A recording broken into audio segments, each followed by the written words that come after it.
So as you guys can see, today is going to be a guide about Tsukuyomi, and she is the limited S class rank unit that is summonable right now, and I finally was able to get her. I actually like I said, I'm going to be transparent with you guys. I was a little impatient. I could have waited and got her, but I wanted to get her, so I went and spent $15 in the shop, bought a pack so I can do a multi, and I got her like within the third pull, so I didn't even have to do the full multi.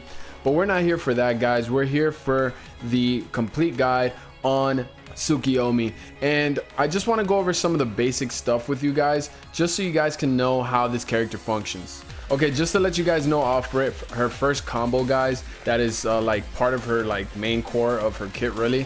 So every time you use a skill 1 or skill 2, right, this is skill 1, you're gonna leave a mark, and you can tell that you leave a mark with this on the character because they'll have a thunder symbol on them, or they'll have this thunder symbol on their debuff, and that's when you know they have that debuff. Now that debuff, right, will get actually absorbed once you attack it with your skill 3, which is this one right here, right? So you're gonna go ahead and you're gonna absorb that mark. Now the target doesn't have the mark anymore, right?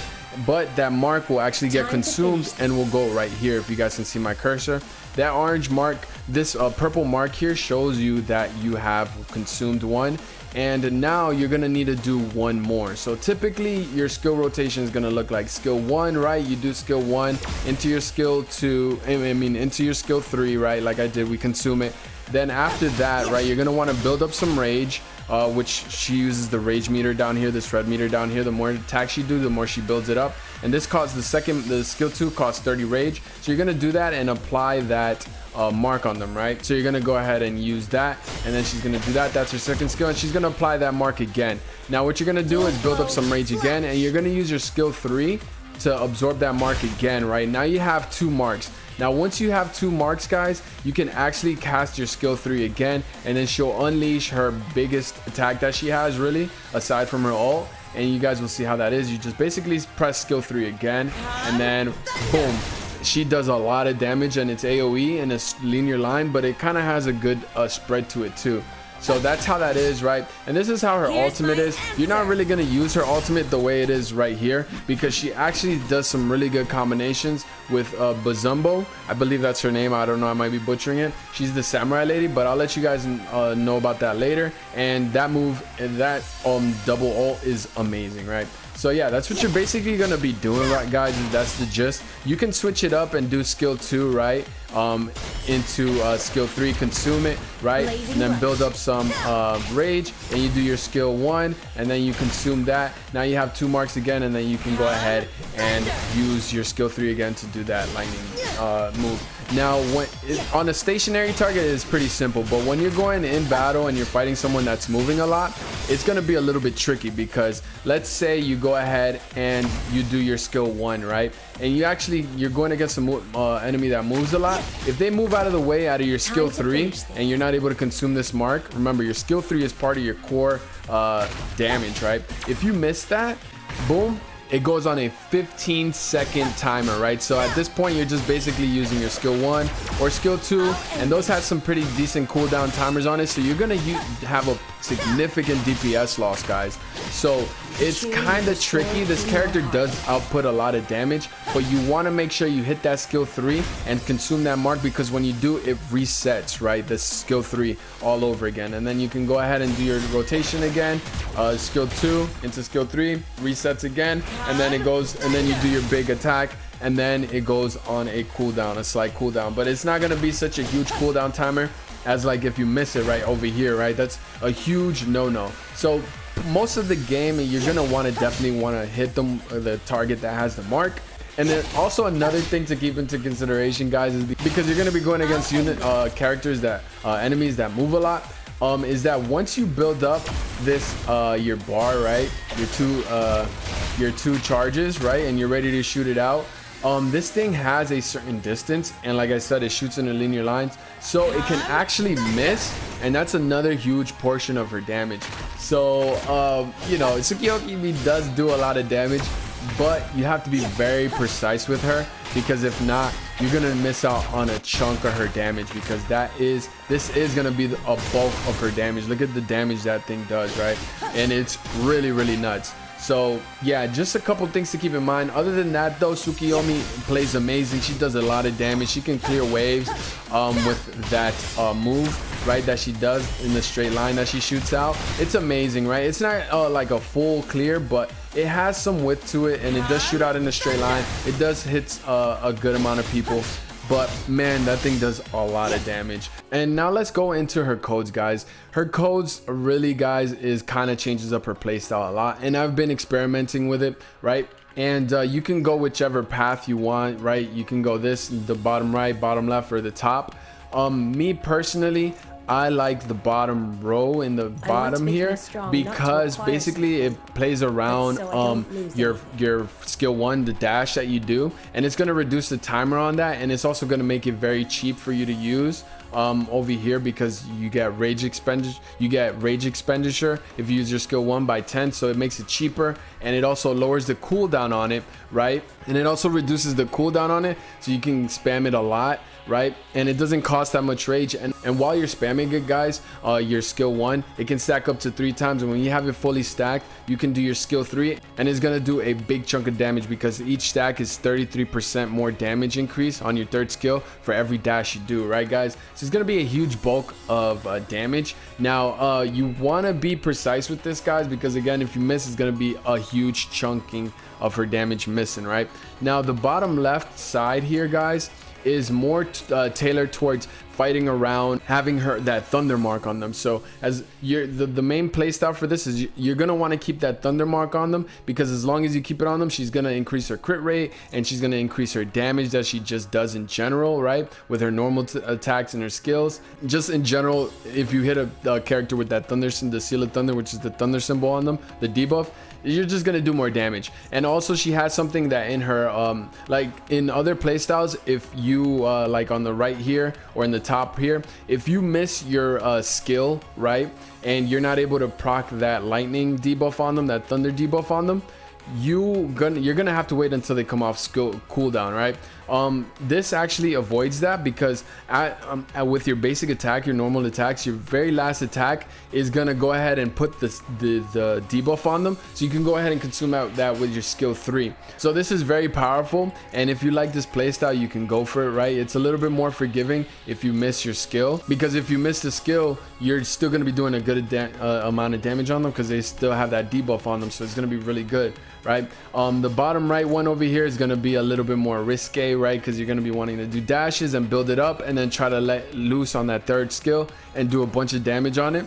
And if you miss, you know, that's a good chunk of damage, right? Over here is a little bit more consistent, the bottom left. And now the top one is the last one I've been experimenting with, and this one it deals with you every time you consume the mark, you're gonna go ahead and get rage. You're gonna go ahead every time you consume the mark again. Also, you're gonna reduce the cooldown of your ultimate skills and all your skills too, which is really good. And then also after you consume the mark with your 3rd skill, you're gonna get a huge damage buff for 35% more thunder damage for 12 seconds. So you know, when you get the thunder debuff on them, you hit them with your 3rd skill to absorb that 2nd mark.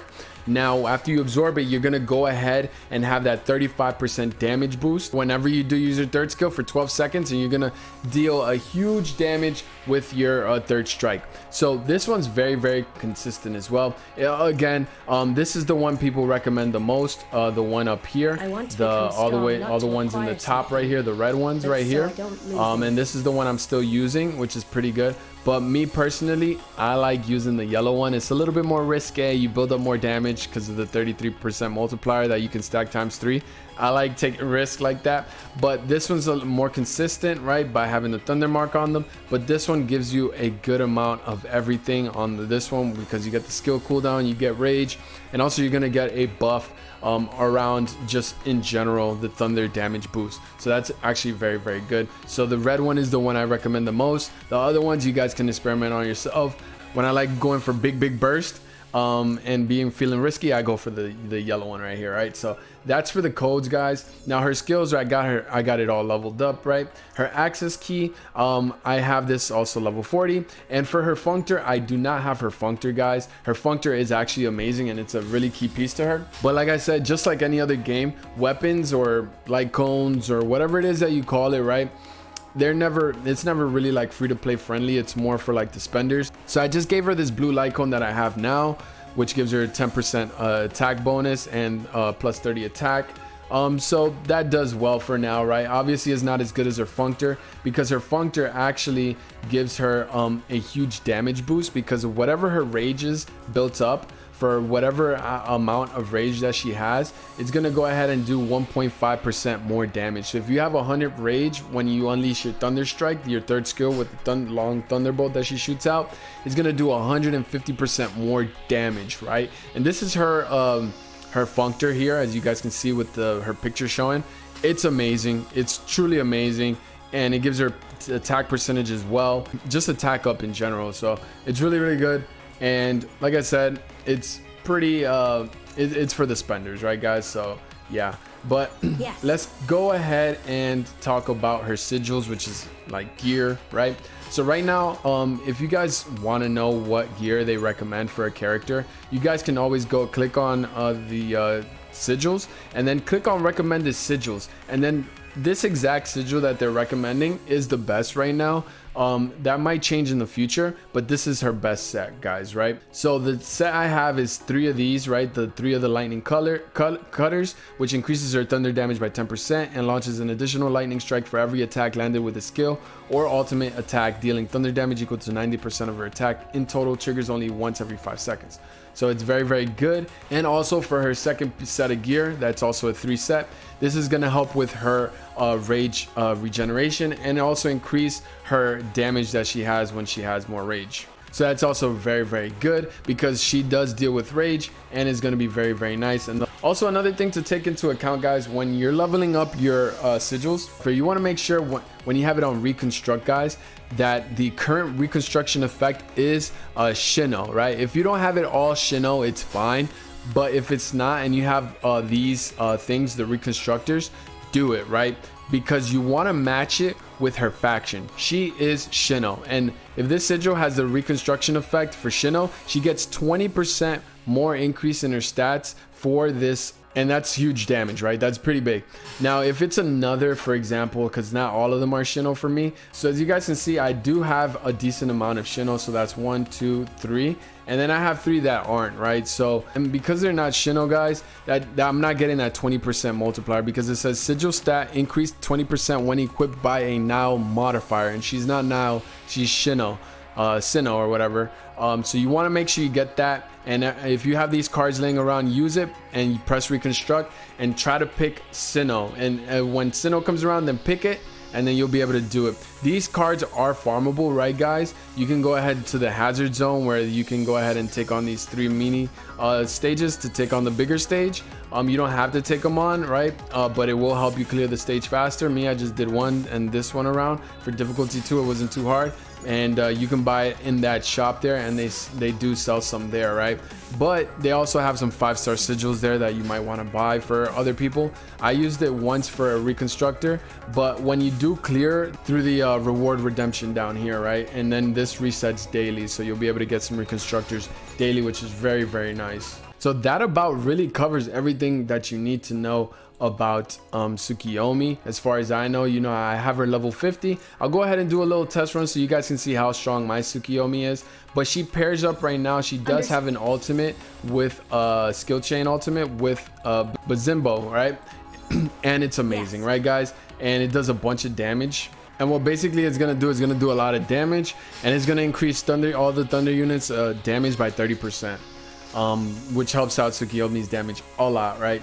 So enough talking, let's go ahead and take on a stage so you guys can see my Tsukuyomi. We're gonna go into one of the hard stages for you guys, and yeah, let's go ahead and try her out so you guys can see.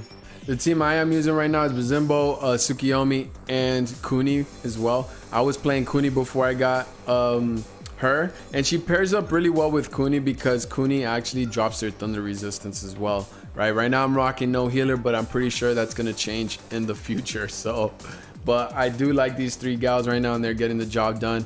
Until further, you know, SHINRI, until I need a healer, then I'll do it. But let's go ahead and try her out so you guys can see. I haven't played on this emulator. I haven't played her on the emulator yet, so please be patient with me, guys. I am nasty on the phone though. Oh my god, that damage. Okay, I whiffed. Okay, we got the skill 2. Now we're gonna let this loose, and I shot it the wrong way. That's another thing, guys. You guys want to make sure you aim it right. You can't just do mindless moves, right, and think it's gonna hit, right? Because it's not gonna hit all the time. So let me show you guys the skill, how the ultimate move looks with both of them together. Boom, and it's AoE as well, and does a bunch of damage, guys. She's so amazing. I love this character, and yeah, I'm super happy that I got her, guys. I'm super duper happy. She does so much damage, guys, and it's ridiculous, right? So I'm pretty sure as long as you play the game and just be patient and clear everything, I think you will have enough to be able to guarantee yourself a Tsukuyomi. So just be patient, especially if you're free to play. Be patient, and you know, you'll eventually get her. The reason I pulled for her is because I wanted to go ahead and make a video for you guys, make a guide on her, right? In-depth guide, and I feel like this is a pretty good in-depth guide for Tsukuyomi, guys. Like, I hope you guys enjoyed this. Let's go ahead and do another quick run. Okay, we got skill 1. Let's do skill 3. We need some rage to proc our skill 2, and then we're gonna do our skill 3. And now we're gonna make sure. Okay, we did a better angle there, right? All right, that guy's gone. So let's keep it moving. Let's keep it moving. I will protect everything. We have no marks, so you're gonna want to, you know, always be looking at how you can notice how I went behind them there so I can get all of them there. You're always going to want to be mindful of the marks down here. It shows you how many marks you have, because there's going to be a lot going on, you know. So this lets you know how many marks you have. So you see, as when you see 2 purple thunder marks on there, that means your skill 3 is ready to launch. That's assuming that you didn't whiff it and you don't have it on cooldown, right? Because that is possible. That is possible. So it's happened to be plenty of times. So also, these hard stages give you about 100 in-game currency, which is pretty good. But that's about it here, guys. Really, that's Tsukuyomi in a nutshell. I think that's everything you need to know as far as how to build her combo set and stuff. You have to be, like I said, very precise. Oh, we're gonna fight a boss, which is pretty good here. Protect everything I hold dear. Useless. Okay. Let's go ahead and see what we can do here. We aim this back here. Oh my god. Okay, I almost whiffed that. You see, I got 2 marks here. Now he's broken, his resistances are down. We're gonna unleash that, do some good damage on him. We're about to get our ult soon here. Let's do our ult here, and then proc Kuni so she can lower his resistance, and then we're gonna let go of our wave here. Okay, let's get 1 mark on him so we can absorb it, since we have 0 marks. We got another mark, and let's go ahead and do some damage right there. And that's gonna be Tsukuyomi in a nutshell, guys. Really, I think I should title this video that, right? But yeah, that's about it here, guys. Let me know down below what you guys think about the guide, if I missed anything, or if you guys want to know anything else more in depth about Tsukuyomi. I can definitely make more gameplay videos about her and clearing some more content. If you guys want me to clear specific content as well, let me know. I am going through the game, not as fast as I want to, because I'm enjoying the story. It's pretty good, right? And I'm just enjoying the game in general. But I definitely will be putting out more videos, guys. So stay tuned, subscribe, like the video if you like the video, share this around, and I'll see you guys in the next one. It's Vegeta. I'm out. Peace.